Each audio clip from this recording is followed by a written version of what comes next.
시청자 여러분 안녕하십니까? KBS 9시 뉴스입니다. 여러분 안녕하십니까? 여러분 안녕하십니까? 오늘의 주요 뉴스입니다. 뉴스룸을 시작하겠습니다. 조중동 조중동이 계속 이렇게 경향.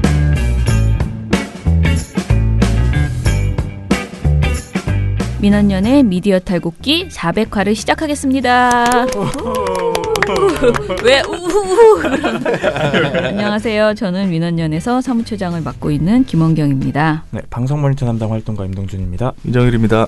예, 다들 잘 지내셨습니까? 자, 400개 특집이라서 우리가 뭔가 특집을 해야 되는데 뭐 사실 우리는 에브리데이 특집을 하고 있기 때문에 꼭 400회를 또 특집으로 굳이 해야 될까라는 생각이 드는데 아무튼 그러네요. 셀럽 특집으로 뭔가 좀 어떻게 해보려고 고민만 하다가 전에 저희가 300회 때는요 민동기 씨하고 노지민 기자를 인터뷰를 했었죠. 그래서 이번에는 또 400회니까 좀 다른 분을 해보자 해서 사실은 손석희 JTBC 사장과 김어준 청수에게 전화를 했어요. 수다는 실컷 떨었습니다. 그런데 이제 막상 손석희 사장은 이제 그렇게 외부의 어떤 프로그램이나 이런 것을 홍보하거나 이런 멘트를 전혀 지금 안 해주고 있어서 이게 이제 한 곳을 해주면 사실은 다른 사람들이 또 계속 부탁을 할 거 아니에요. 굉장히 무례한 것 같아요. 그것도. 그래서 이제 얘기를 듣고 오케이 하고 다른 수다만 실컷 떨다가 예, 끊어버렸습니다. 그리고 이제 김어준 씨하고도 이제 또 최근에 애로사항들을 왜 나를 자주 안 부르고 불렀다가 뭐 이렇게 하고 하는 다스베이다의 저녁이 되면은 손님이 많아져가지고 수다가 길어져서 자꾸 저보고 오지 말고 다음 주에 오지 이렇게 해가지고 미뤄지는 경우들이 많아서 이런 것에 대해서 이야기를 2주 연속 그러지 않았어요? 네, 제가 저번에 그랬죠. 근데 지금 최근에는 또 아예 일정을 우리가 안 잡았어요. 저도 요즘 수요일 날마다 공중파 나가시느라 바쁘셔서요. 다스웨이다는 그냥 방송을 잘 틀어주셔서 저희 거를 사실 그것만으로도 그쵸? 사실 우리가 하고 있는 그 콘텐츠를 그렇게 꼬박꼬박 이렇게 그렇게 내주시는 것만으로도 상당히 저는 뭐 감사하고 그 덕분에 그 저희 시방이의 심의가 많이 줄지 않고 들어온다고 생각을 해요. 그래서 이제 감사 인사를 해달라고 했더니 자기가 녹음해서 보내준다고 했는데 아직도 지금 안 들어오고 있어서요. 혹시나 들어오면 중간에 어딘가에 집어넣고요. 안 들어오면 아무튼 김어준 씨는 늘 민원연을 응원하고 잘 되기를 바라고 잘 돼야 한다고 걱정하시는 사람이다라는 것을 왠지 안 올 것 같아요. 네. 네, 그러면은 어찌됐던 저는 뭐 미디어 탈곡기가 누구 때문에 갑자기 유명해지고 이런 식의 것은 사실 바람직하지 않다라고 늘 생각하고 있고요. 이렇게 차곡차곡 가다 보면 우리 활동가들의 어떤 방송 실력이 늘어나는 것 아닐까? 저는 이 자꾸 늘어나고 경험도 쌓이고 본인이 해놓고 본인이 좀 민망해하기도 하고 나중에 이제 공중파나 다른 데도 나갈 수 있는 그런 그렇죠. 인지도도 생기고 실력도 생기고 네 그런 시간이라고 생각을 합니다. 그리고 여러분들이 그래도 우리를 계속 꾸준하게 찾아주고 계시기 때문에요. 안주하지 않고 열심히 계속 진행해 보도록 하겠습니다. 그래서 저희가 변상욱 대기자와 그다음에 미디어오늘의 금준경 기자 두 분에게 인터뷰를 해서 아주 그분들에게는 성실한 답변을 우리가 받아냈으니 한번 들어보시기 바랍니다. 변상욱 CBS 대기자님 통화를 했어요. 저희 변상욱 대기자는요. CBS에서 아주 오래된 진짜 기자로서 활동을 하셨고요. 그 다음에 저희 최근에 올 3월에 저희 민원연의 이사로 이제 같이 활동해 주시기로 했습니다. 올해 또 이제 정년퇴임을 맞아서요. 앞으로는 조금 더 저희와 자주 만날 수 있지 않을까 그런 기대를 하고 있습니다. 저희가 요청했는데 정말 선뜻 당연히 해야죠 이렇게 얘기를 해주셔가지고 저희 이사를 맡아주셔서 정말 감사드렸고요. 오늘 저희랑 같이 통화해서 미디어 탈곡기 축하 이야기 해주신다고 했습니다. 예, 변상욱입니다. 네, 안녕하세요. 저 민원연의 김원경입니다. 예, 안녕하세요. 네, 뭐 하나 부탁드리려고 하는데요. 뭔가 우리에게 축하 멘트를 한마디만 해주시면 좋겠는데 미디어 탈곡기라는 민원연의 팟캐스트를 하고 있어요. 혹시 들어보신 적 있으세요? 예. 정말요? 맨날 광고하시잖아요. 꼭 들어달라고. 맞아요. 미디어 탈곡기가 400회 특집을 맡게 되려고는 벌써 그렇게 됐나요? 그러니까 매일 만드는 것도 참 신기해서 이걸 어떻게 다 메워나가지 의아해했는데 고생 하시면서 벌써 400이 됐군요. 아무튼 요즘같이 뉴스에 대한 뉴스 가짜를 밝히는 진짜가 필요한 때에 미디어 탈곡기를 듣지 않고 세상을 바로 한다는 건 어렵죠. 그렇죠? 네네. 네, 아무튼 축하합니다. 예, 감사합니다. 마지막으로 제가 아주 최애하는 미디어 탈곡기에서 가장 많이 등장하는 외부 인사죠. 미디어 오늘의 금준경 기자와 통화를 해서요. 저희 민원연 미디어 탈곡기 듣고 있는지 등 여러 가지 그 후일담을 들어보도록 하겠습니다. 여보세요? 네, 안녕하세요. 안녕하세요. 네네. 저기 지금 이 전화는 녹음이 되고 있는 전화입니다. 아, 네. 네, 저희 오늘 미디어 탈곡기 400회 특집이에요. 네. 그래서 저희가 지금 400회 특집으로 전화를 꽂아놓고 사람들한테 전화해서 축하의 멘트를 좀 따내자라고 했는데 제가 미디어 오늘 금준경 기자를 엄청나게 자주 칭찬하고 있는데 아시나요? 아, 감사합니다. 네. 한 몸으로 열일하시는 금준경 기자라고들. 감사합니다. 네. 거의 시민단체 하나가 해야 될 일을 혼자 하고 있다고 맨날 그렇게 칭찬하고 있는데요. 자, 그러면 이제 저희 칭찬을 좀 해주시기 바랍니다. 아, 네. 네. 저희 미디어 탈곡기, 저희 민원연 비평해주시는 모니터 보고서와 같이 더불어서 제가 자주 이렇게 보고 듣고 하고 있는데요. 저희가 미디어 비평지인데 저희가 생각하지 못했던 이슈나 또 못했던 시각에서 좀 해설해 주시는 경우가 많아서 취재할 때도 좀 많이 도움이 되고 있고요. 또 그리고 해주시는 말씀이 되게 재밌어서 저는 그 PD님이 중간에 한마디씩 해주시는 그 말씀 있잖아요.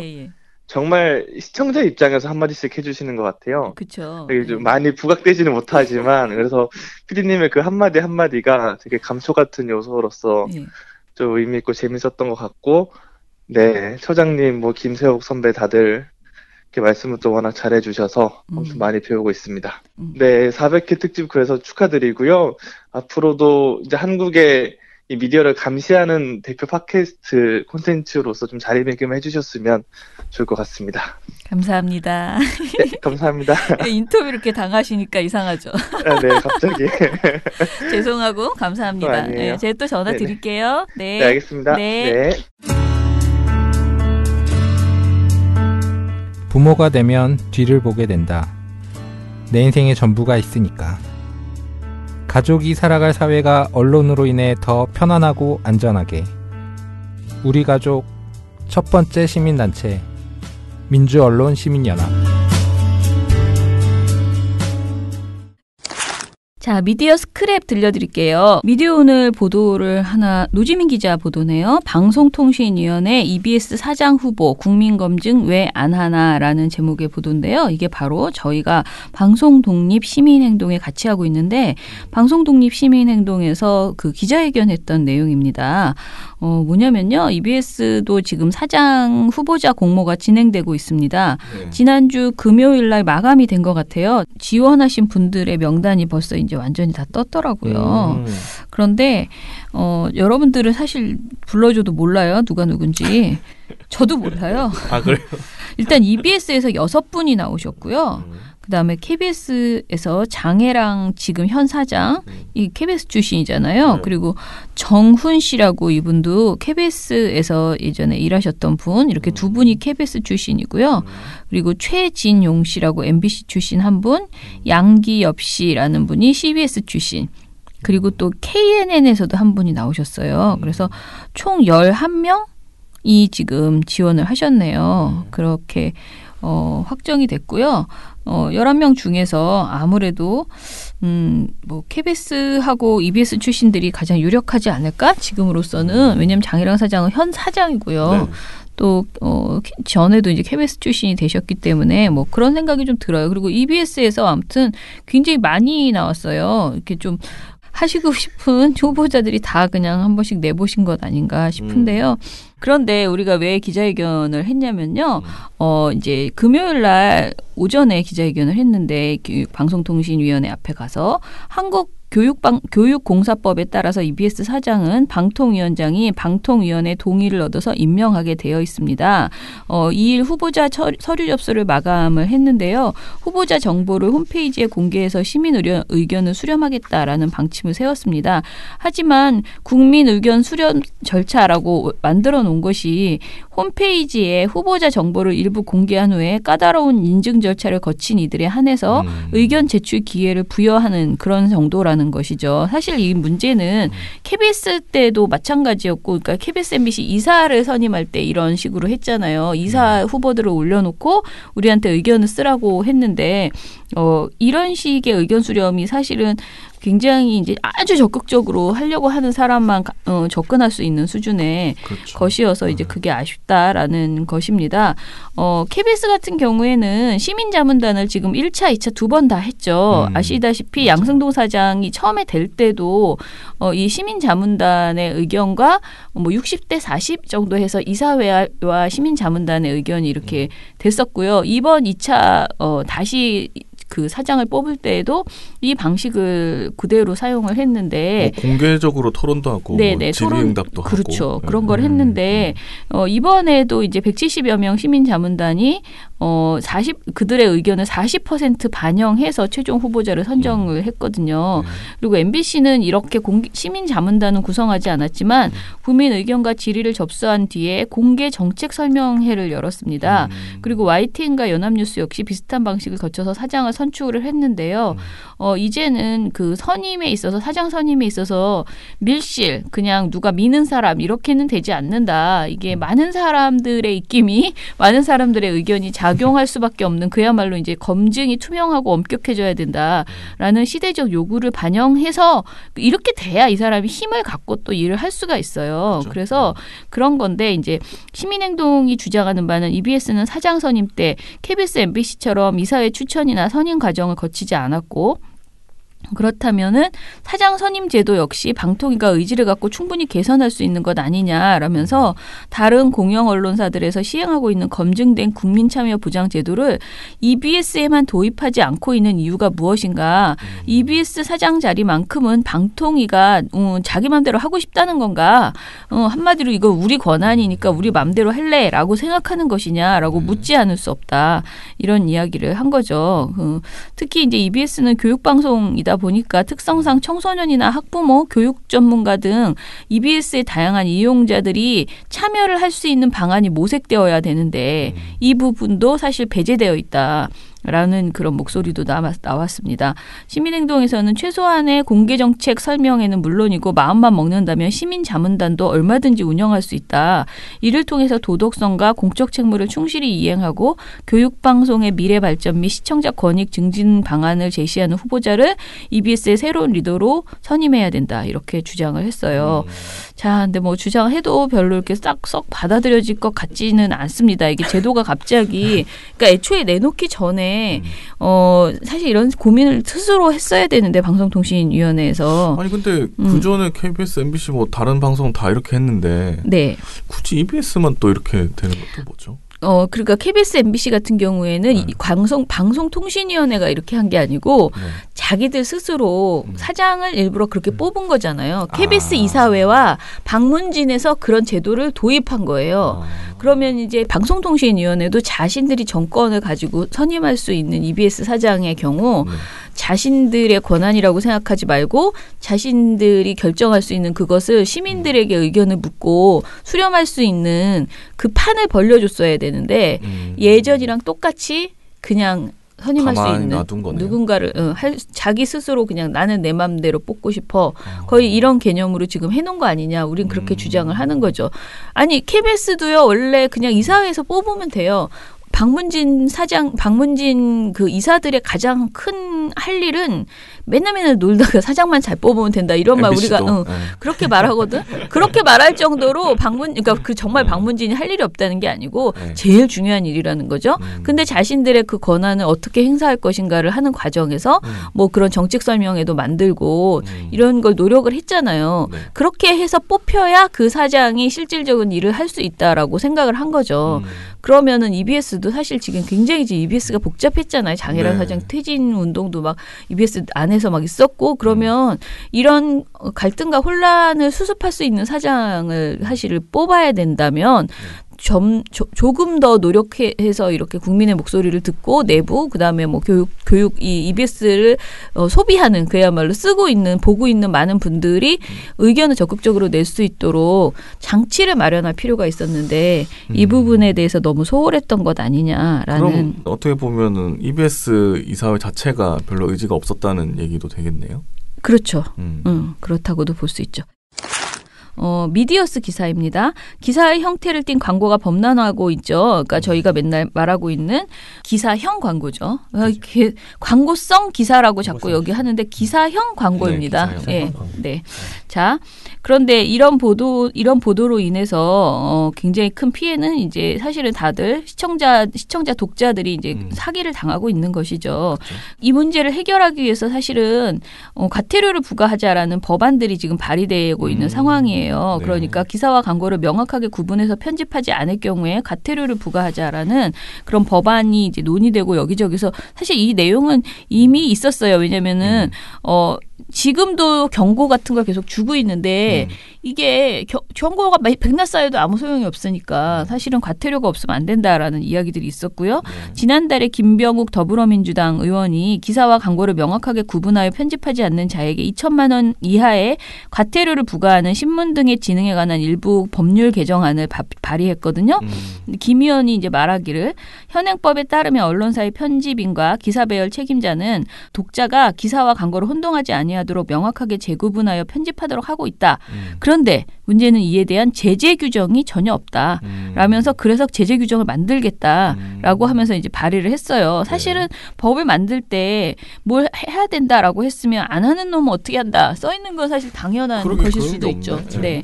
그런데 이거에 대해서 이제 신문협회에서 뭐라고 했냐면 시대를 거스르는 과잉 규제. 라고 하면서 언론을 법률로 규제하는 것은 언론의 자유 측면에서 부적절하다는 지적과 신문협회의 자율 규제가 실효성이 없다라는 지적이 함께 제기되고 있다라는 이런 말인데요. 앞서가는 신문이 하는 말을 듣고 계십니다. 네. 시대를 앞서가고 있죠. 아무튼 굉장히 표현이 웃기네요. 그죠? 시대를 거스르는 과잉 규제. 신문협회가 발행하는 기관지인 한국신문협회보에서는 1일 문화체육관광부에 전달한 의견서를 공개를 했어요. 그러니까 본인들이 문화체육관광부에 의견서를 낸 거죠. 신문협회보가 그러니까 한국신문협회가. 근데 거기에 의견서에 국내외에서 네이티브 광고, 애드버토리얼 등 독자에 대한 새로운 정보 전달 형태로 이런 것들이 지금 많이 되고 있다. 그리고 신문사의 신규 수익원으로 자리매김하고 있는 상황이다. 이런 상황에서 변화를 봉쇄하는 처벌 조항을 신설하는 것은 시대 변화에 정면으로 역행하는 일이며 과도한 규제다라고 주장하고 있는 것입니다. 아니 이게 무슨 소리냐 이런 생각이 정말 드는데 왜냐면은요 네이티브 광고, 애드버토리얼 하지 말라는 게 아니에요. 그걸 하되 분명하게 이건 확실하게. 광고라는 거를 전에 명시해라라는 거예요. 그러니까 광고 지면을 니네들이 더 넓히던 말던 광고에 기자가 들어가서 뭘 하던 말던 그건 다 괜찮은데 독자가 사기당하지 않게 기사가 아니다. 이건 광고다. 이건 협찬 받았다. 이건 후원 받았다. 이거를 하라는 건데 무슨 말도 안 되는 어떻게 이렇게 배웠다는 사람들이 이렇게 헛소리를 하는지 저는 정말 너무 답답하다. 자, 그래서 신문협회가 자율 규제를 통해서 광고성 기사를 충분히 규제할 수 있다라는 입장을 내놨습니다.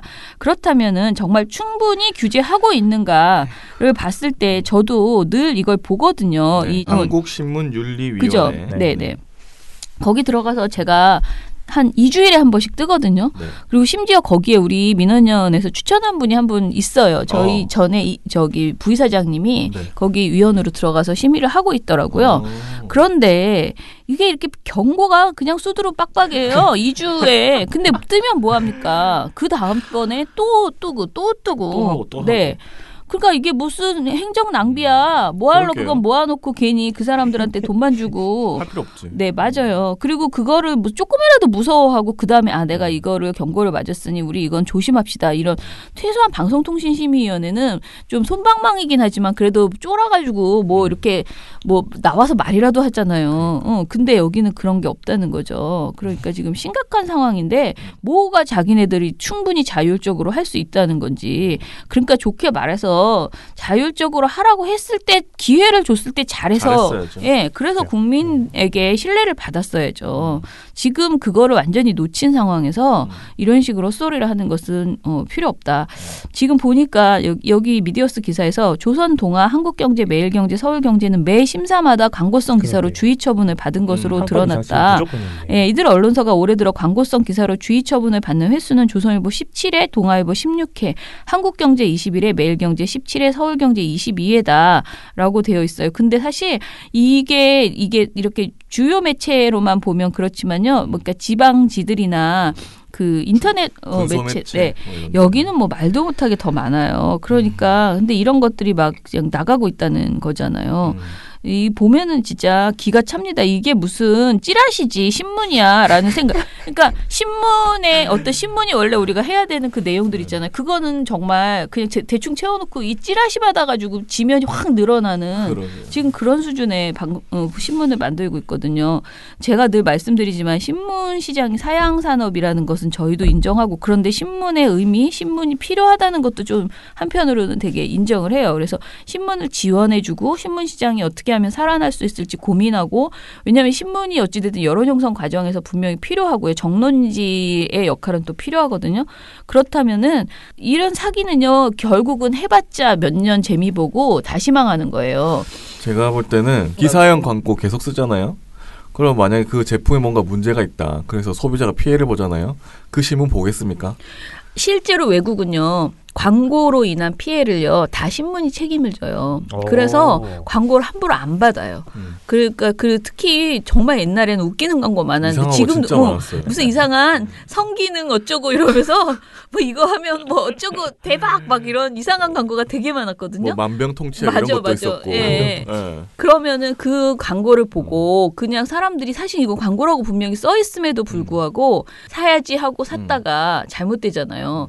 그러면은 사실은 그거에 대한 배상이 너무 커가지고, 그러니까 외국 같은 경우에 너무 커서 광고를 안 실어주는 경우들이 굉장히 많아요. 그런데 우리는 지금 사실 이 광고로 인한 피해에 있어서 너무나 자유로웠고, 게다가 이제는 광고도 아니고 기사형 광고로 기자 이름이 막 들어가면서 이런 사기를 치고 있는 거잖아요. 근데 이 부분에 대해서 우리가 뭐라고 하기 전에 자기들 스스로 정말 자정하자 이런 얘기를 해야 될 판에 정말 산으로 가고 있는 그런 신문협회다라는 생각이 듭니다. 아니 자기네들 그 지면을 왜 광고로 그렇게 해가지고 그러니까요. 광고인지 기사인지 모르는 그게 신문인지 아닌지도 모르는 그거 쓴 사람 기자입니까? 그러면 뭐라고 해야 돼? 마케팅. 근데 이제 이런 것만 전문으로 하는 분들이 있다는 거잖아요. 기자인데 이름은 기자로 되어 있지만은 실제로는 이런 광고성 기사만 주로 쓰는 그때 배나은 활동가가 얘기한 것 중에 제일 황당한 거는 기사도 쓰는 사람의 그거는 더 좀 비싸다면서요. 몸값은.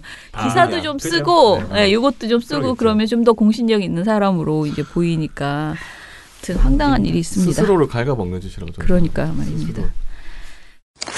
자, 그러면 오늘 우리 400회 특집에서 들려드릴 모니터 특집은 무엇일지 참 기대가 되는데요. 민원연 방송 모니터 잊어버리지 마 특집.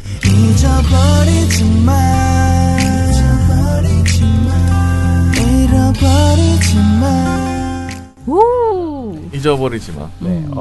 제가 매주 한 곡씩을 가지고 오고 있잖아요. 네. 이번 네. 주에는 크러쉬의 잊어버리지 마라는 노래를 가지고 왔습니다. 네. 저희가 오늘 400회 특집이지만 네. 조금 무거운 주제들입니다. 네. 잊어버려서는 안 되는 좀 무거운 주제들을 가지고 왔는데요.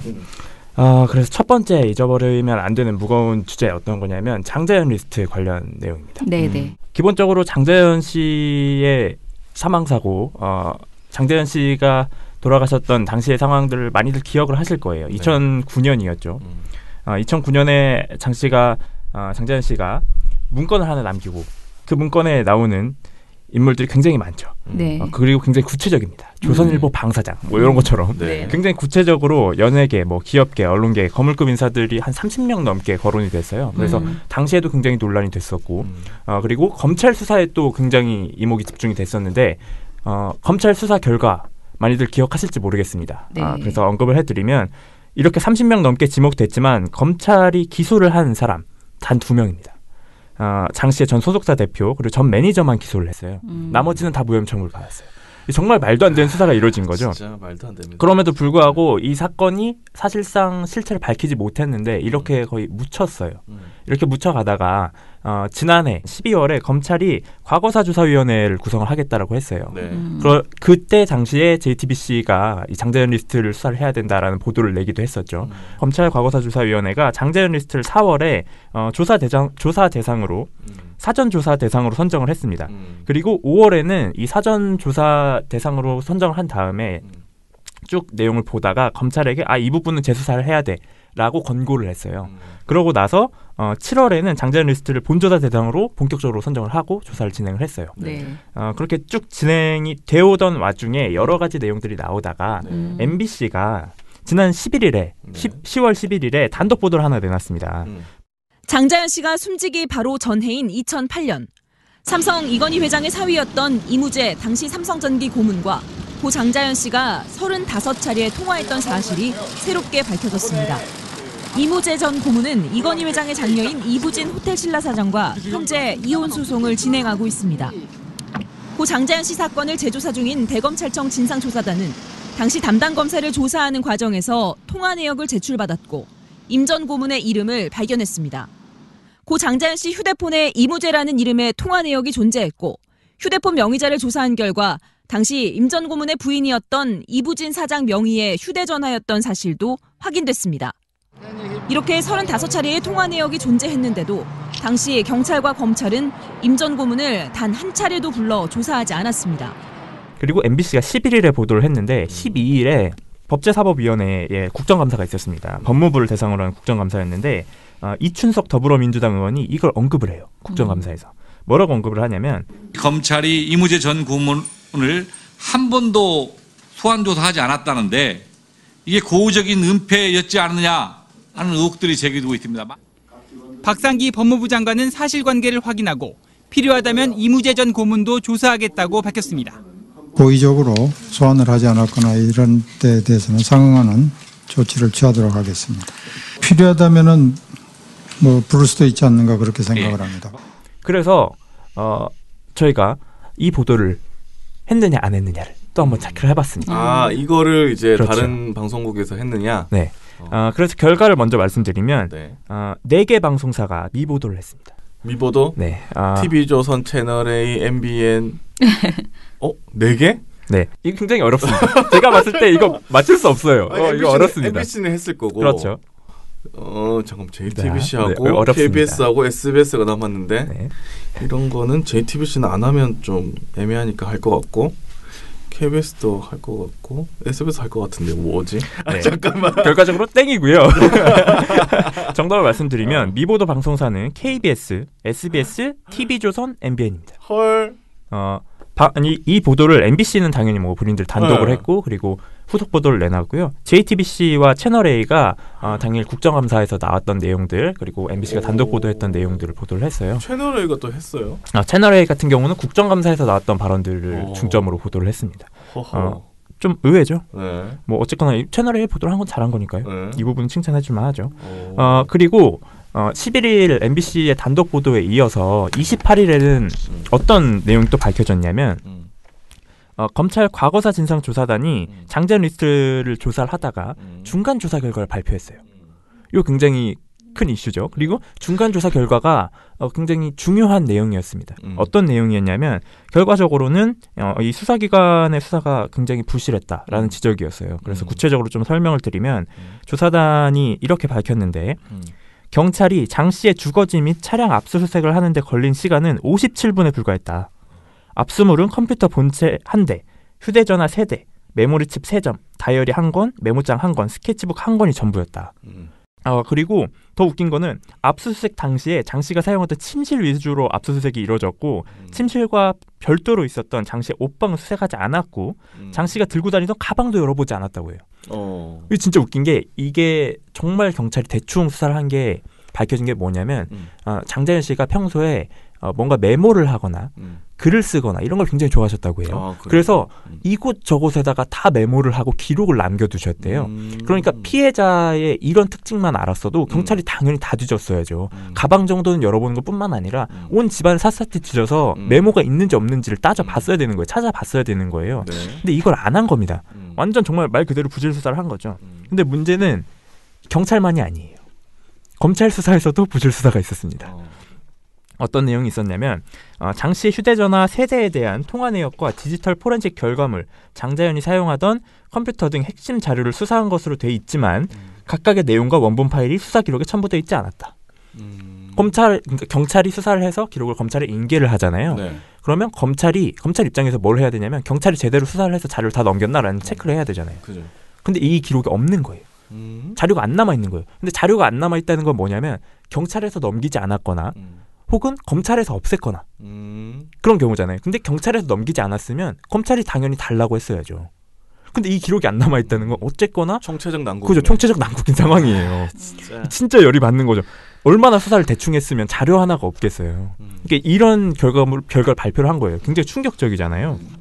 그리고 최근에 당시 수사검사가 통화 기록을 가지고 있다가 제출을 한 게 있는데 그 부분에 대해서도 중간조사가 발표가 됐어요. 어떤 내용이었냐면 당시 수사검사로부터 장자연의 통화 내역을 제출받았으나 당시 수사검사가 제출한 통화 내역의 최종 수정 일자가 통신사가 자료를 제공한 날짜와 시간적인 차이가 있고 편집한 형태로 되어 있어서 통신사로부터 받은 원본 파일은 아닌 것으로 보인다. 그러니까 이 통화 내역마저도 원본 파일이 아니에요. 누군가 손댔을 가능성이 있는 채로 수정된 채로 온 거예요. 그러니까 말 그대로 실체적인 진실이 하나도 없는 겁니다. 지금. 그러니까 이런 내용을 발표를 한 거예요. 굉장히 충격적이잖아요. 그래서 이 내용을 이렇게 발표를 했으면 당연히 언론이 다뤄야죠. 그리고 이걸 가지고 공론화를 시키고 사람들이 이거에 대해서 옳다 그러다 이건 뭐 재수사를 해야 된다라는 과정이 있어야 되는데 그러기 위해서 가장 먼저 해야 될 건 보도죠. 그래서 보도를 했는지 안 했는지를 또 체크했어요. 그랬는데 네. 3개 방송사가 미보도를 했습니다. 잠깐만. 내가 앞에 거만 아니었으면 내가 3개 딱 말할 수 있는데. 이제 헷갈리시죠? 이거는 앞에 걸 듣고 나니까 이 뒤에 걸 못 하겠네. 일단 TV조선은 안 했을 거고. 네. MBN도 안 했을 거고. 네. 그러면 채널 A가 했을까? 저는 채널 A 갑니다. 네. 이번엔 정답입니다. 그래. 네. 네, 이거 좀 쉬웠죠? 네. 채널 A TV조선 MBN이 보도를 하지 않았어요. TV조선 같은 경우는 참 저는 정말 어이가 없다고 생각하는데 단 한 건도 보도를 하지 않은 거예요. MBN도 마찬가지고요. 두 가지 사안 중에서 한 건도 보도를 하지 않은 겁니다. TV조선하고 MBN 보는 분들은 이 사건이 아예 없었던 장자연 리스트 관련 내용, 최근 내용은 하나도 모르는 거예요. 그리고 결과적으로만 보면 채널A 같은 경우도 중간조사 결과를 다루지 않았고요. 그리고 KBS와 SBS도 중간조사 결과는 다뤘지만 이무재 씨 관련 내용은 다루지 않은 거예요. 그래서 두 가지를 모두 보도한 방송사는 MBC와 JTBC밖에 없었다. 이런 식으로 정말 보도를 할 거면 제가 저희 페이스북에도 보고서를 올리잖아요. 올리면서 문구를 썼을 때 제가 이런 문구를 썼습니다. 침묵하면 공범이다. 더 이상 침묵하지 마시라. TV조선 특히나 조선일보 관련해서 정말 떳떳하다면 보도로 증명하시라. 너무 어려운 말이다. 얘네는 지금 그런 말 하면 안 돼. 거의 뭐 그러니까 그 화두 자체를 꺼낼 수가 없지 않을까요? 그 사건은 조선일보만 보면 없던 일입니다. 세상에 없는 일입니다. 네. 마치 KBS에서 그 이인호 이사장이 있을 때 친일이 금기어였던 것처럼 네, 거의 금기어죠. 없었던 일로. 네. 그래서 언론은 잊어버리더라도 여러분은 잊어버리지 마시라 해서 오늘 잊어버리지 마 특집의 첫 번째로 꽂아봤습니다. 2009년에 3월에 있었던 일이거든요. 장자연 사건이. 그러면은 이제 내년이면은 10년이 그렇죠. 되잖아요. 완전 만 10년이 꽉 차지는 거라서 되게 심각한 이게 우리가 어떤 시대를 살았는지를 진짜 그야말로 이거는 은폐죠, 은폐. 제대로 보도하지 않고 은폐해왔던 게다가 이것을 또 보도를 안 한 것도 아니고 SBS도 그렇고 여러 차례 붙어서 이걸 KBS도 애초에 세게 보도를 했었고요. 맞아요. 네. 예전에 처음에 사건이 일어났을 때 SBS가 막 단독 내고 네, SBS, KBS가 다 이렇게 붙어서 했음에도 불구하고 이거를 도저히 밝혀낼 수 없는 결국은 이거는 검찰의 수사와 이런 것들이 아주 적극적으로 들어갔어야 되는데 그걸 전혀 할 생각이 없었던 거죠. 비호하고 있었던 거죠. 그래서 이 부분에 대해서 좀 정말 빨리 정리가 돼야지 되겠다라는 생각이 아직 좀 너무 나라가 정의가 없지 않아? 너무 속 터지고. 예.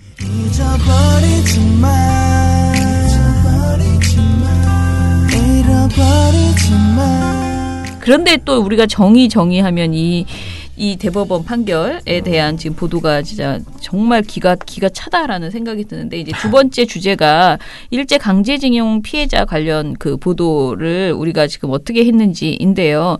사실 이거는 진짜 뻔뻔스럽다는 생각이 드는 게 참 진짜 나쁩니다. 그렇죠. 그러니까 사실 이쯤 되면은 저는 뭐 어떻게 생각했냐면 대법원 판결이 딱 나왔을 때 어떤 생각을 했냐면 이제 김앤장을 까는 보도들이 엄청 나오지 그렇죠. 않겠나? 네. 이렇게 기대를 하였으나 별로 나오지 않더라라는 것이죠. 야 정말 솔직히 그 김앤장이 그런 친일 그 배상에 대해서 일본 측을 진짜 변호하는 식의 이런 보도를, 그러니까 그런 변론을 맡았다는 게 사실 드라마에서도 뭐 나왔었고요. 여기저기서 그게 이렇게 우회적으로 나왔어요. 그래서 이제 정말 종지부를 찍으니까 이제 나오겠지 했는데, 사실 보도를 보면 너무나 실망스럽고 특히 이제 지금 오늘은 방송이지만은 신문은 뭐 진짜 정말 창피해서 못 살겠어, 진짜. 자, 그래서 오늘은 방송 저녁 종합 뉴스가 어떻게 했는지 좀 짚어보죠. 네. 그래서 저희 사실 이 사안을 잘 모르실 수도 있을 것 같아서 조금 설명을 드리면 무려 이 소송이 2005년부터 시작된 소송이에요. 13년 만에 되게 결론이 나온 건데 대법원에 재상고된 지 5년 만에 결과가 나온 겁니다.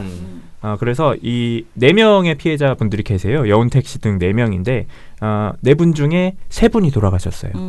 그리고 이춘식 씨 1분이 남으셔서 이 선고를 받으셨는데 올해 생존자가 2분이 계셨는데 2분의 생존자 중에 김규수 씨가 지난 8월에 돌아가셨어요. 네. 대법원 판결을 못 보신 거죠. 그래서 아내 최정호 씨가 이 판결이 나고 나서 인터뷰를 하셨는데 이런 말씀을 하셨습니다. 조금만 일찍 이런 판결이 났으면 가시기 전에 이런 좋은 소식을 맞았을 텐데 마음이 아프다. 이런 얘기를 하셨고요. 그리고 이춘식 씨도 판결을 받고 나서 오늘 나 혼자 나와서 내가 많이 슬프고 눈물이 많이 나오고 울고 싶고 마음이 아프고 서운하다. 이런 얘기를 하셨어요.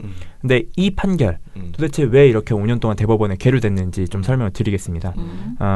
일단 기본적으로 이 판결은 이 피해자분들이 일본에서 소송을 시작하셨어요. 1997년에 시작한 소송이 2003년에 일본에서 마무리가 됐는데 1심, 2심 그리고 최고재판소 판결까지 내리 패소를 합니다.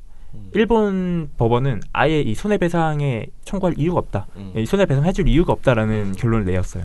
그러니까 이분들이 그럼 우리는 우리 땅에 와서 우리 법원의 판단을 받겠다라고 해서 2005년에 소송을 시작하신 거예요. 그런데 1심, 2심을 또 내리 패소를 합니다. 그 근거가 뭐냐면 일본에서 한 소송에서 패소를 했다는 거예요. 그걸 근거로 가지고 이 패소 판결을 한 겁니다. 그렇게 해서 결국 2005년에 시작한 소송이 2012년까지 쭉 패소를 해왔어요. 이제 대법원 판결이 남은 거죠. 2012년에 대법원에 갔는데 상황이 뒤집힙니다.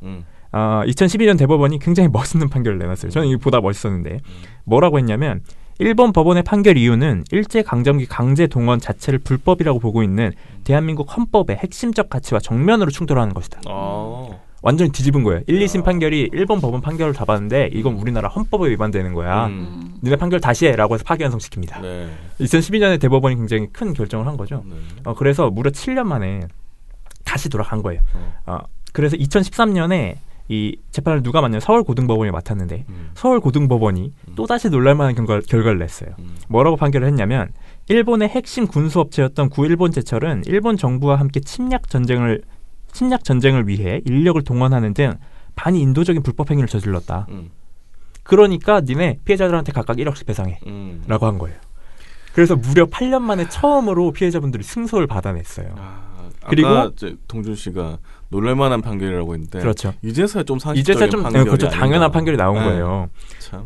그리고 당연히 이 일본 신제철이 불복을 했죠. 그래서 다시 재선고가 된 겁니다. 대법원에. 이게 2013년 얘기예요.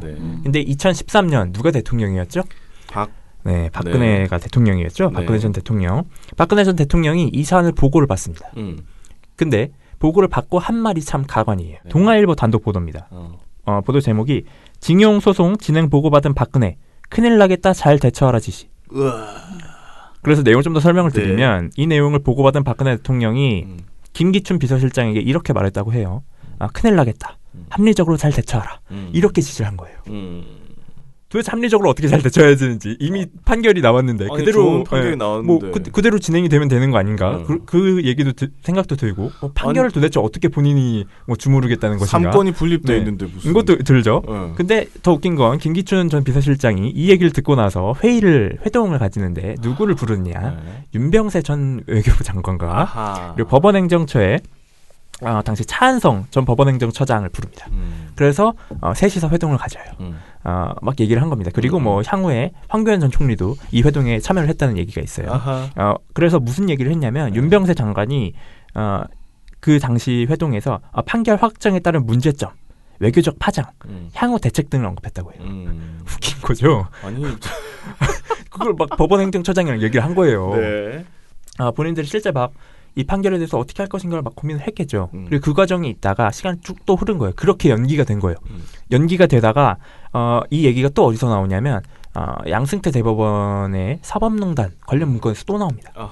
이게 사법농단으로 넘어간 거죠. 그래서 2015년 3월 26일에 작성된 상고법원 BH 대응 전략 문건에서 이병기 전 비서실장에 대한 대책으로 언급이 돼요. 법원행정처가 이병기 전 비서실장에 대해서 주일대사 경력의 비둘기파로서 최근 한일 관계 악화에 대해서 안타까워하고 있다. 이런 게 얘기하면서 최대 관심사가 한일 우호 관계의 복원이다. 이렇게 판단을 해요. 그래서 이걸 협상 카드로 쓴 겁니다. 뭐라고 언급을 하냐면 일제 강제징용 피해자 손해배상 청구 사건에 대하여 청구 기각 취지의 파기환송 판결을 기대할 것으로 예상하고 있다. 그러니까 이걸로 상고법원을 설득하고 이런 데에 쓴 거예요. 그러니까 협상 카드로 쓴 게 완벽하게 드러난 거죠. 이 문건에서. 근데 문제는 더 큽니다. 아까 처장님이 시작할 때 김앤장을 언급하셨잖아요. 김앤장이 여기 연관이 돼 있습니다. 어떻게 연관이 돼 있느냐. 일단 이 법무법인 김앤장이 일본 기업의 대리인이에요. 근데 일본 기업의 대리인을 뿐만 아니라 앞서 등장한 윤병세 전 장관과 연관이 있습니다. 어떻게 연관이 있어요? 이게 좀 연관이 있는데 말씀을 드리면 2012년에 대법원이 판결을 뒤집었잖아요. 그 뒤에 김앤장이 TF를 마련해요. 강제징용 재판 대응 TF를 만드는데 여기에 누가 참가하냐면 당시 김앤장의 고문이었던 윤병세 씨가 참가를 합니다. 웃기죠? 여기에 참가돼 있었어요. 근데 이게 말씀드렸다시피 2012년이잖아요. 근데 2013년에 누가 취임을 하죠? 박근혜 전 대통령이 취임을 하잖아요. 윤병세 장관이 어디로 갔죠? 외교부 장관으로 자리를 옮긴 거예요. 이렇게 넘어간 겁니다. 그래서 비교를 해봤어요. 외교부와 김앤장이 어떤 의견을 냈는지. 외교부와 김앤장은 사실상 같은 목소리를 냈다. 그래서 그 이유를 말씀드리면 2014년에 김앤장이 대법원에 상고 이유서를 내요. 그러니까 이런 부분이 잘못됐기 때문에 상고를 한다라고 이유서를 냈어요. 근데 2016년에 외교부가 이 사안에 대해서 의견서를 제출을 합니다. 의견서를 제출을 하는데 의견서에 어떤 내용이 나오냐면 손해배상 시 한국이 국제법을 준수하지 않는 나라가 될 것이다. 이런 내용이 담겼어요. 근데 이 내용이 사실상 김앤장이 주장한 상고 이유서 거기에도 똑같이 등장해요. 논조가 똑같습니다. 사실상. 이런 식으로 연관관계가 있었던 거예요. 그렇다 보니까 외교부와 아까 법원행정처의 수장들이 만났잖아요. 그럼 이 수장들만 대화하는 게 아니잖아요. 실제로 진행을 하려면 실무자도 만나야 되잖아요. 그렇죠. 근데 이 실무자가 만난 정황도 드러났어요. 이 법원행정처에서 가장 실무자로 유명한 분 누굽니까? 임종원 전 법원행정처 차장이잖아요. 지금 구속되신 분. 그렇죠. 네. 임종원 차장이 박근혜 전 대통령이 청와대 7차례 출입한 사실이 JTBC 보도를 통해서 드러났는데 양승태 전 대법원장 시절에 임종헌 전 법원 행정처 차장이 박근혜 정부 청와대를 2년에 걸쳐서 수차례 출입한 것으로 JTBC 취재 결과 확인됐습니다. 보통 삼권 분립 때문에 전직 대법원장들조차 공식 행사 외에는 청와대에 가는 일이 드뭅니다. 특히 임 전 차장이 청와대를 출입한 시기는 재판 거래 의혹과 관련해서 주요 사건에 선고가 있었던 즈음이었고 문건들도 이때 작성됐습니다. 그런데 어제 검찰이 외교부를 압수수색한 결과 임 전 차장이 청와대를 처음 찾은 이유가 외교안보수석을 만나 바로 이 강제징용 소송을 상의하기 위해서란 단서가 포착됐습니다. 파봤더니 임 전 차장이 주철기 외교안보 수석에게 강제징용 손해배상 소송이 어떻게 진행되는지를 설명한 것으로 파악이 된 거예요. 그래서 실무자한테 가서 이렇게 진행되고 있다라고 얘기를 한 거죠. 그리고 그 시기가 언제였느냐, 출입한 시기가 언제였느냐 찾아봤더니 일본 기업이 소송에 이의를 제기하면서 다시 대법원으로 사건이 넘어간 직후에 외교부를 찾아간 거예요. 너무 타이밍도 그렇고 얘기도 그렇고 착착 들어봤잖아요. 완전 웃기죠. 그리고 이 외교부가 의견서를 냈다고 했잖아요. 근데 이것도 법원행정처와 커넥션이 있었던 거예요. 사실상 임종헌의 손에 의해서 이 의견서가 만들어졌다라는 것이 한겨레 보도를 통해서 또 드러났어요. 네. 한겨레 보도 내용을 보면 일제 강제징용 손해배상 소송에서 법원행정처가 일본과 관계 악화를 우려하는 외교부 의견서를 사전에 감수하고 편집까지 해준 것으로 드러났다. 웃기죠. 그러니까 법원행정처가 이 외교부 의견서를 받은 다음에 이러이러한 부분들 여기는 뭐 이렇게 쓰고 여기는 이렇게 써 해서 외교부에 준 거예요. 그렇게 하니까 외교부가 그걸 가지고 검토를 하고 그대로 법원에 제출한 겁니다. 그렇게 작성이 된 거예요. 그럼 결과적으로 놓고 보면 이거는 일본 기업의 대리인이었던 김앤장, 그리고 김앤장에서 넘어왔고 청와대 박근혜 대통령의 지시를 따랐던 외교부, 그리고 이걸 본인들의 이권에 이용한 대법원, 이렇게 셋이서 콜라보레이션을 한 거예요. 난리가 나네. 합작품이 된 거죠. 네. 이렇게 해서 판결이 지연이 된 겁니다. 지금까지. 근데 이 내용이 드디어 5년 만에 판결이 나온 거예요. 그러면 보도를 하면서 어떻게 해야 되겠어요? 사법농단 당연히 나와야죠. 당연히 나와야 되는 거잖아요. 아니 저는 이런 내용 자체는 다 몰랐네. 그러고 왜 몰랐지? 네. 이게 굉장히 정말 드라마틱하고 굉장히 넓은 스토리입니다. 이런 스토리를 몰랐네요. 잘 아니, 모르셨죠? 왜냐면 스트레이트에서도 이 강제징용 관련해서 그러니까 왜 이 박근혜가 이렇게까지 이 주제에 천착했는지, 그러니까 돈이 문제가 아니고 자기 아버지가 맞습니다. 친위 배상을 받았잖아요. 네. 그것으로 다 퉁쳐버렸잖아. 진짜 푼돈으로 국민을 팔아먹은 거잖아. 그렇죠. 그것에 대해서 자기 아버지의 잘못을 감싸기 위해서 거의 완전 혈안이 되어 있었다는 이런 내용들이 나오거든요. 그리고 이게 진짜 5년, 그러니까 그 이전에도 2003년서부터 시작된 거니까 사실 계속 문제였지만은 네. 박근혜가 대통령이 된 다음에, 그러니까 이명박 대통령도 만만치 않은 친일에다가 솔직히 그렇잖아요. 일본에서 나신 분이시니까. 네. 나고 잘하셨죠, 그분. 네. 그래서 이 보도를 어떻게 했는가 7개 방송사 저녁 종합 뉴스를 살펴봤습니다. 판결이 나왔던 30일 당일에 JTBC를 제외한 6개 방송사가 다 톱보도로 구성을 했고요.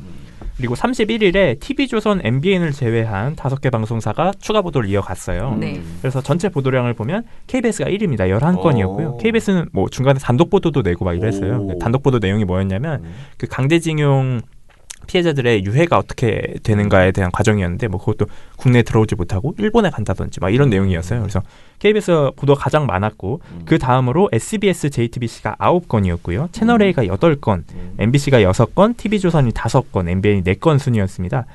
근데 이 보도들 중에서 눈에 띄는 지점이 있었는데 꽤 여러 방송사가 팩트체크를 진행을 했어요. 왜냐하면 이날 일본이 아베 총리를 비롯해서 굉장히 이 판결에 대해서 불만을 대놓고 드러냈거든요. 난리 났습니다. 네. 일본은 니네 돈으로 배상해라 씨 막 이러면서. 뭐 그러고 나서 뭐 국제재판소에 가겠다. 뭐 이런 내용도 있었고 그리고 대부분의 방송사가 팩트체크를 한 내용이 뭐였냐면 실제로 이 배상금을 받을 수 있는가에 대한 부분이었어요. 그래서 보도를 보다 보니까 TV조선도 그 부분에 대해서 팩트체크를 한 겁니다. 네. TV조선에 따져보니라는 코너가 있죠. 강동원 기자와 함께 진행하는. 네. 이 법적으로는 신일 일본 제철에 포스코 지분을 압류할 수는 있지만 일본 기업을 일본의 동의 없이 한국 정부가 압류를 한다는 것은 사실상 이 전쟁 상태가 아니라면 실행이 쉽지 않은 일입니다. 압류를 강행한다면 정치적으로는 일본의 전쟁을 선포하는 것으로 받아들여질 수가 있습니다. 이런 얘기 막 하는 거예요. 이게 너무 오바다. 막 이렇게 그러니까 막 불가능하다 막 얘기하는 거죠. 그래서 뭐 그래 뭐 니네 마음대로 해석하면 그럴 수도 있지. 그래 뭐 불가능하다는 얘기를 좀 과격하게 막 해석하면 이럴 수도 있지라고 하고 넘어가려고 했는데 도저히 넘어갈 수 없는 부분이 이 뒤에 나와요. 정부가 이 상황을 자초한 측면도 있습니다. 지난 1965년 한일 청구권 협정 때부터 우리 정부는 강제징용 문제도 함께 해결했다는 입장이었습니다. 그러다가 2005년 노무현 정부가 한일 협정 외교 문서를 공개하는 과정에서 국가가 개인의 청구권을 일방적으로 처분했다는 지적이 나왔었습니다.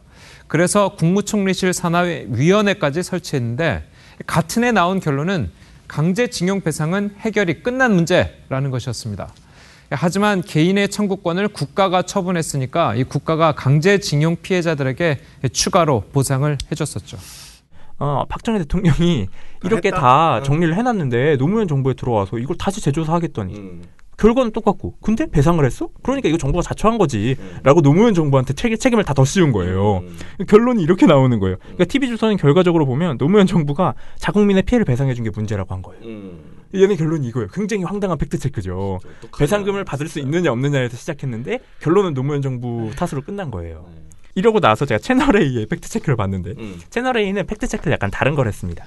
이 판결이 어떻게 영향을 끼칠 것인가에 대해서 팩트체크를 한 거예요. 근데 채널A 보도도 웃깁니다. 자, 화해치유재단 이미 해체 수준에 들어간 상태 아니겠습니까? 여기에 위안부 협상 파기까지 들어가면서 자, 강제징용 배상 문제까지 그런 새로운 문제가 터지면서 과거사 문제 더 이상 해결하지 못할 그런 깊은 수렁에 빠졌는데요. 자, 매년 한일 정상이 했던 셔틀 외교마저도 상당히 불투명해 보이고 거기에 또 북핵 공조 굉장히 중요한데 그 역시 한미일 북핵 공조 역시 상당히 삐걱거리지 않을까 하는 우려가 나옵니다. 근데 이 하태원 기자가 사실 보도 시작하면서 뭐라고 했냐면 이 판결이 외교로만 따지자면 또 다른 대형 악재가 터졌다고 했어요. 그러니까 이미 거기서부터 저는 이 사람이 어떤 얘기를 할지 예측하고 있었는데 이 판결 하나로 북핵 공조도 어려워질 거고 북한 비핵화도 어려워질 거라고 막 한 거예요. 말도 안 되는 얘기잖아요. 근데 여기까지만 해도 피식하고 웃고 넘어가려고 했어요. 근데 더 나갑니다. 어디까지 가냐면 경제 타격까지 가요.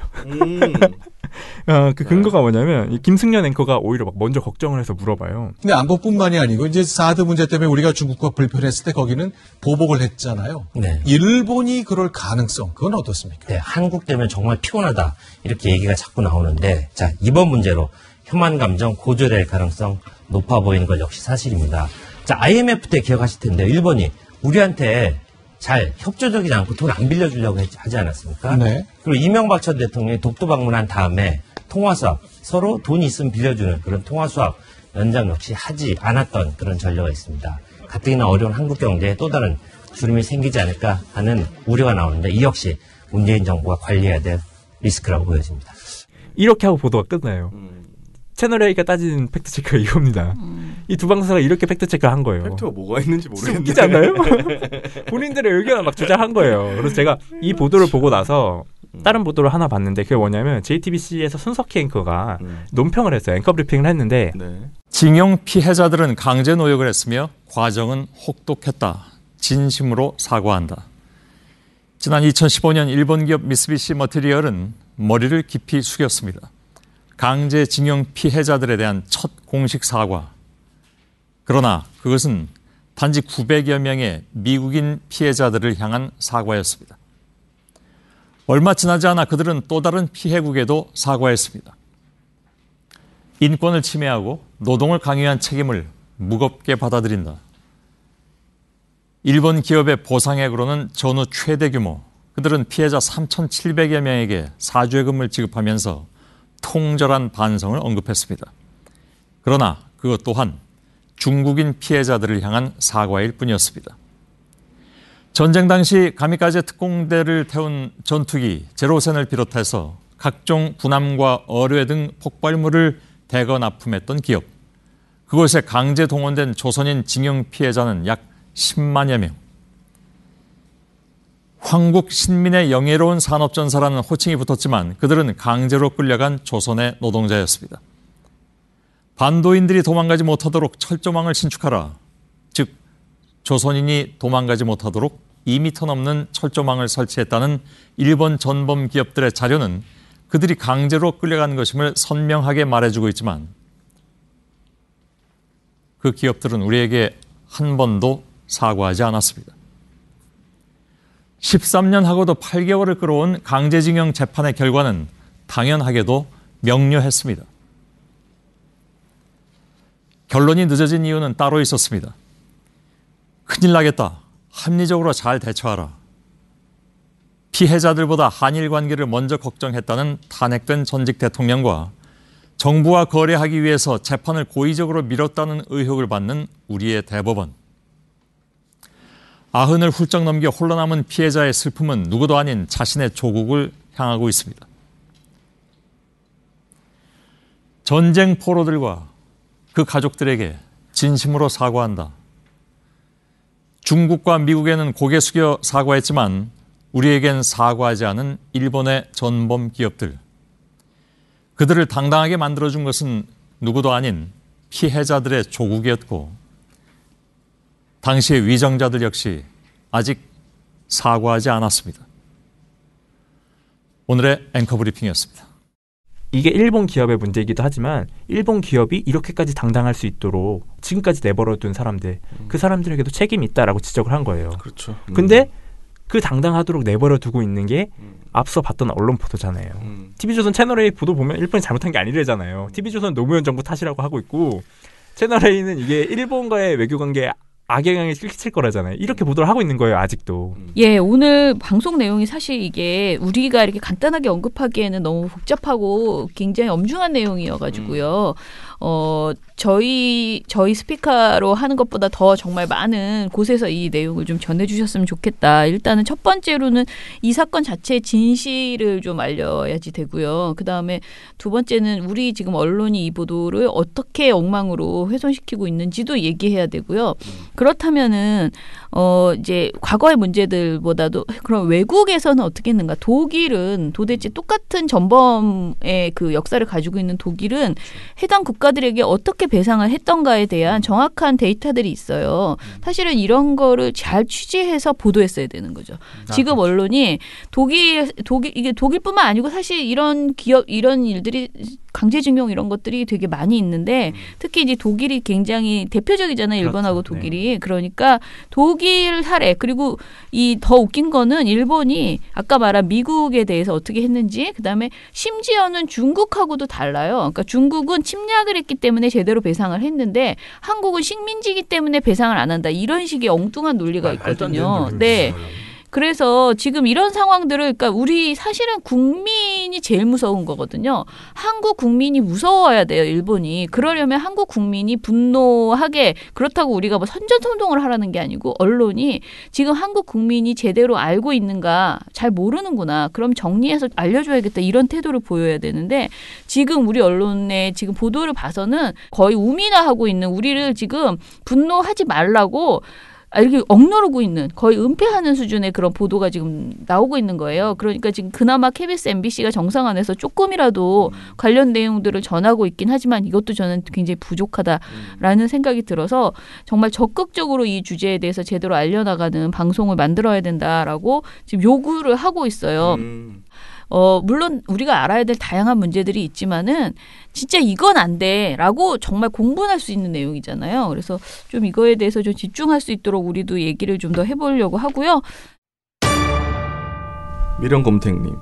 아참 어제 방송 들으면서 슈퍼맨 2탄으로 나온 광고 잘 들었습니다. 제가 좋아하는 슈퍼맨 스타일 광고라 정말 좋네요. 라고 말씀해 주셨습니다. 네. 네. 아 부끄럽습니다. 네. 아니 잘했는데 잘했어요. 생각보다 재미있었어요. 좋았었어요. 자 그리고 이제 토요일 수다맨 특집 미련곰탱님 말씀이 토요일 수다맨 특집 유민지 팀장님은 혼자 계셔도 빵빵 터질 것 같은 입담을 가지고 있다라고 했고요. 일요일 방송에서는 동아일보가 참 나쁜 짓을 했구나라는 걸 알게 되었다라고 하셨습니다. 저도 이 책을 사실은 이 방송이 아니었다면 이렇게 정독하지 않을 텐데 관련된 내용을 쭉 읽으면서 제가 진짜 언론운동을 하면서도 너무 모르는 언론의 역사들이 많았구나 그런 생각을 하거든요. 그래서 같이 꼭 정주행해서 쭉 한번 들어보시면 좋겠다라는 생각 거듭합니다. 네. 티에노님, 그래도 해방 당시 잠깐은 조선일보가 어디에 줄 설까? 잠깐 고민하던 때가 있었나 봅니다. 그렇지요. 역시 이쪽 애들은 단지 생존 본능이지 뭐 거창한 이념이나 사상이나 그런 건 없어요. 본능에 충실한 영리적 이익집단. 네. 그리고 다른 분들의 생신은 공개하지 않으시겠다는 것은 이미 차장님 생신은 제가 알고 있기 때문이다. 역시 나쁜 상사 뭐 이렇게 적어주셨습니다. 못 살겠어 내가 진짜. 내 생일도 잊어버리십시오. 자, 440416님 또 한 주가 가네요. 다음 주에도 탈탈탈 하셨고요. 옥수수 요염차님이 정말 오랜만에 오셨습니다. 안녕하세요. 정말 오랜만에 댓글 남기네요. 너무 잘 듣고 있어요. 정말 감사한 건 그래도 즐거워 보이셔서 다행입니다. 제발 TV조선은 안녕하셨으면 합니다. 요즘 봉봉활동가님 안녕 TV조선 이야기하실 때 너무 좋아요. 그 광고 말씀. 광고. 잘 가라 TV조선. 네, 잘 가라 TV조선. 그러니까. 안녕입니다. 똥파리 지용님. 네. 조선일보 의도적 오더가 받아쓰기 편에 10,000원을 후원하셨어요. 굉장히 마음에 드셨나 봅니다. 네. 조선일보 나오니까 또 이렇게 우리가 또 조선일보 덕에 돈을 다 버네. 세상에 감사합니다. 네, 감사합니다. 자, 동막골님 똑같은 얘기 민원년 화이팅 언년이 화이팅 해주셨습니다. 똑같다고 뭐라 했더니 이번에는 민원년 화이팅 한 번 더 넣어주셨습니다. 감사합니다. 네, 티에노님 옥 팀장님 연기력이 점점 하고 이모티콘을 이렇게 써주셨고요. 이젠 내일도 열심히 맞아도 전과는 다르게 들리신다고. 맞아요. 이번에 특별히 또 약간 마음이 담긴 내일도 열심히 이렇게 해주셨어요. 그냥 하신 거 아닐까요? 아니야, 그렇게 느껴졌어. 나는 그렇게 느껴졌는데. 그래요? 점점 잘하는데 이렇게 느껴졌는데. 레이니 실세님께서 오늘 방송 듣기 전인데 유튜브를 중심으로 갑자기 문재인 대통령 지지율이 33.6%로 하락했다는 가짜뉴스가 돌고 있어서 급하게 찾아봤습니다. 문제가 가짜뉴스가 늘 있는 거니까 욕 한번 하려고 끝내려고 했는데 뉴스타운 TV를 보고 눈물이 났습니다. 거기서 초반에 앵커 2명과 PD라는 사람이 나와 이걸 분석하면서 PD라는 사람이 지금 36.6%니까 하루에 0.1%씩 떨어지면 1년 후에 0%가 될 겁니다. 진짜 웃기지 않나요? PD라는 사람이 이거를 말이라고 하니까 그걸 못 참고 남자 앵커가 한마디 했대요. 매우 과학적이에요. 미치겠다. 그러자 급하게 PD가 네 매우 과학적으로요 라고 말을 바꿨습니다. 순간 눈물이 터져 나왔습니다. 너무 웃겨서요. 진짜 이거는 캡처해서 알려줘야겠다. 이거는 개그 프로 아닌가요? 매우 과학적인데? 야 겁나 과학적이다 진짜. 과학이 여기저기서 고생을 많이 하네요. 그러니까요. 참. 아무튼 재미있네요. 정말 재미있는 제보를 해주셨습니다. 저도 안 보는 이런 뉴스타운 TV를 보지 마세요. 네, 그러면 오늘 방송은 이것으로 마무리할게요. 내일 더 재미있는 내용으로 찾아뵙겠습니다. 민원연의 미디어 탈곡기는 내일도 열심히 털어드리겠습니다. 탈탈탈 안녕. 네, 오늘 뉴스데스크 마치겠습니다. 청년에게 꿈과 희망을 채널 A가 함께합니다. KBS 뉴스 오늘 순서 모두 마치겠습니다. SBS는 앞으로도 끝까지 파헤치겠습니다. 오늘 8시 모두 여기서 마치겠습니다. 시청해주셔서 고맙습니다. 뉴스팔 여기서 마치겠습니다. 저희들은 내일도 최선을 다하겠습니다. 여러분 고맙습니다. 탈탈탈 안녕.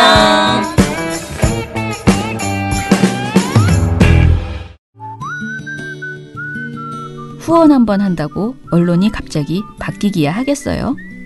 하지만 지나보면 알걸요? 매달 하는 후원이 언론을 어떻게 바꾸는지. 좋은 활동이 쌓인다. 좋은 언론을 만든다. 민주언론 시민연합.